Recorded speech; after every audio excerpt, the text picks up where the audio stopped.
एक समय की बात है, किसी साहूकार के 7 बेटे और एक बेटी थी। कार्तिक मास के कृष्ण पक्ष की चतुर्थी तिथि को साहूकार की सभी बहुओं, पत्नी और बेटी ने करवा चौथ का व्रत रखा। जब साहूकार के बेटे भोजन करने बैठे तो अपनी बहन से खाना खाने को कहने लगे, तो वह बोली, भाई अभी चांद नहीं निकला, चांद को अर्घ देकर मैं भोजन करूंगी। साहूकार के बेटे अपनी बहन से बहुत प्रेम करते थे। वो अपनी बहन को भूख से व्याकुल नहीं देख पाए, तो उन्होंने नगर के पास पहाड़ी पर एक दीपक जलाकर चलनी की ओट में रख दिया और बहन से बोले, देखो बहन, चांद निकल आया, अब तुम अपना व्रत खोल सकती हो। साहूकार की बेटी अपनी भाभीओं से कहने लगी, भाभी चांद निकल आया है, चलो अर्घ देकर भोजन कर लें। यह सुन भाभियां बोली, बाईसा ये तो आपका चांद निकला है, हमारा चांद निकलने में अभी समय है। भूख से व्याकुल वो चांद को अर्घ देकर भोजन करने बैठ गई। जैसे ही पहला घास खाया उसे छींक आ गई, दूसरा घास खाते ही उसमें बाल निकल आया और तीसरा घास खाने ही वाली थी कि ससुराल से बुलावा आ गया, पति बीमार है, जैसी भी हालत में हो तुरंत ससुराल पहुँचे उसे विदा करने के लिए। जब माँ ने बक्से से कपड़े निकाले तो बार बार काले और सफेद कपड़े निकले। वह बोली, माँ तुम ये सब रहने दो। माँ घबराकर बेटी से बोली, बेटा रास्ते में जो भी छोटा बड़ा मिले सबके पैर छूती जाना, और जो कोई भी बूढ़ सुहागन होने का आशीर्वाद दे वहीं अपने पल्ले में गांठ बांध देना। वह बोली, ठीक है माँ, और वह अपने ससुराल चल दी। रास्ते में जो भी मिलता वो उन सब के पाँव छूती गई। सबने सुखी रहो, खुश रहो, पीहर का सुख देखो, यही आशीर्वाद दिया। ऐसे ही वो अपने ससुराल पहुंच गई।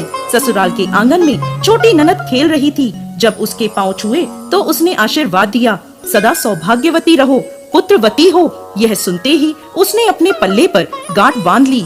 अंदर गई तो देखा उसके पति का शव रखा है और उसे ले जाने की तैयारी हो रही है। वो बहुत रोई। जैसे ही उसके पति को ले जाने लगे वो रोती हुई बोली, मैं इन्हें कहीं नहीं जाने दूंगी। जब कोई नहीं माना तो बोली, मैं साथ में चलूंगी। जब वह नहीं मानी तो सब बोले, ले चलो साथ में। सबके साथ वो शमशान चली गई। अंतिम संस्कार का समय हुआ तो वो बोली, मैं इन्हें नहीं जलाने दूंगी। सब बोले, पहले तो पति को खा गई, अब उसकी मिट्टी भी खराब कर रही है। वो नहीं मानी, अपने पति को लेकर बैठ गई। थक हार के सबने निर्णय लिया, इसे यहीं रहने दो, एक झोपड़ी डलवा दो। वो उसमें अपने पति को लेकर रहने लगी। अपने पति की साफ सफाई करती और उसके पास बैठी रहती। दिन में 2 बार उसकी छोटी ननद खाना देने आती थी। वो हर चौथ का व्रत करती, चांद को अर्घ देती, और जब चौथ माता आती और कहती, करवोले भाइयों की प्यारी करवोले, घड़ी बुखारी करवोले, तो वो चौथ माता से अपने पति के प्राण मांगती। पर वह उसे ये कहती, हमसे बड़ी चौथ माता आएंगी तब उनसे अपने पति के प्राण मांगना। एक एक करके सभी चौथ आई और सभी यह कहकर चली गयी। अश्विन की चौथ माता बोली, तुझसे कार्तिक की बड़ी चौथ माता नाराज हैं, वही तेरा सुहाग लौटाएंगी, तू उनके पैर मत छोड़ना और 16 श्रृंगार का सारा सामान तैयार कर लेना।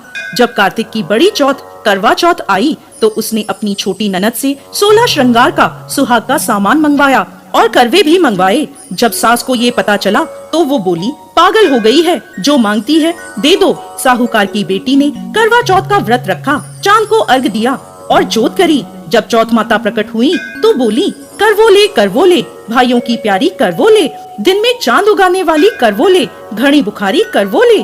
उसने उनके पैर पकड़ लिए और बोली, माता मेरा सुहाग वापस करो। चौथ माता बोली, तू तो बड़ी भूखी है, 7 भाइयों की प्यारी बहन है, तो सुहाग का तेरे लिए क्या काम। वह बोली, नहीं माता, मैं आपके पैर तब तक नहीं छोड़ूंगी जब तक आप मेरा सुहाग वापस नहीं करती। उसने एक एक करके चौथ माता को सुहाग का सारा सामान दे दिया। चौथ माता ने अपनी आँखों से काजल निकाला, नाखूनों से मेहंदी, मांग से सिंदूर निकाला और उसे करवे में घोलकर छोटी उंगली से छीटा दिया, जिससे उसका पति जीवित हो गया। और चौथ माता जाते जाते उसकी झोपड़ी पर लात मार गई, जिससे उसकी झोपड़ी महल बन गई।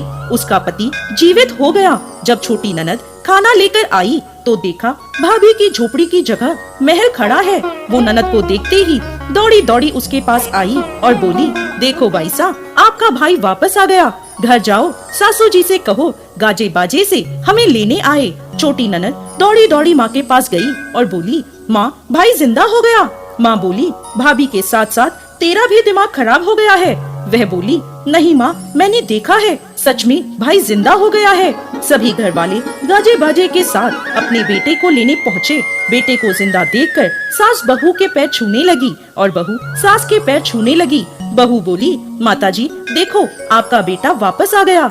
सास बोली, बहू मैंने तो साल भर पहले इसे भेज दिया था, ये तो तेरे भाग्य से वापस आया है। हे चौथ माता, जैसी कृपा साहूकार की बेटी पर करी, वैसे ही इस कहानी को कहते सुनते और हुंकार भरते सब पर कृपा करना, सबको अमर सुहाग देना। जय चौथ माता।